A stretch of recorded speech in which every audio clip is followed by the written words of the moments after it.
তোমাদের কিন্তু আমাদের ছাদ বাগানের পালং চারা দেখিয়েছিলাম, পালং বীজ ফেলেছিল, সেই থেকে ছোট্ট ছোট্ট চারা বেরিয়েছিল, তোমাদের ভিডিওতে দেখেছিলাম। আর দেখো কত বড় বড় আজকে হয়ে গেছে পালং শাকগুলো। তাই জন্য কিন্তু মা তুলে নিচ্ছে, কারণ আর বেশি দিন রাখলে কিন্তু এগুলো ভালো লাগবে না, এমনিতেও রোদের তাপে কিন্তু শুকিয়ে যাচ্ছে পাতাগুলো। সেই জন্য মা আজকে পালং শাক তুলছে। ছাদে এসে আমিও এসেছিলাম। তো এখানে দেখো বেগুন গাছটাও একটু বড় হয়েছে আর বেগুনে ফুল এসছে। কবে বেগুন হবে সেই অপেক্ষাতে আছি। ঘরের জিনিসের আলাদাই আনন্দ। আর এখানে আরেকটা ঝুড়িতে পালং চারা লাগানো ছিল, তোমাদের দেখিয়েছিলাম, সেই গাছগুলোও বড় হয়েছে। এটা আরেকটু বড় হলে তুলবো। তবে দেখো এখানে এক ঝুড়ি কিন্তু পালং শাক তোলা হয়ে গেছে, আর এটা চচ্চড়ি করবো, সেটা তোমাদের দেখাবো ভিডিওতে।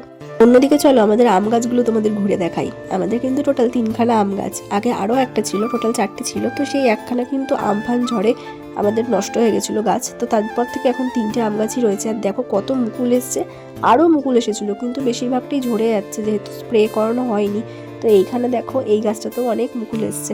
অপেক্ষা করছি কবে এই মুকুলগুলো ছোট্ট ছোট্ট আম ধরবে আর তোমাদেরকে ভিডিওতে দেখাবো। এখানে দেখো আমাদের 3টে গাছেই কিন্তু প্রচুর বোল এসছে এবারে। আগের বছর কিন্তু আমাদের আমই সেরকম বলতে পাইনি, তো এই বছর অনেক এসছে।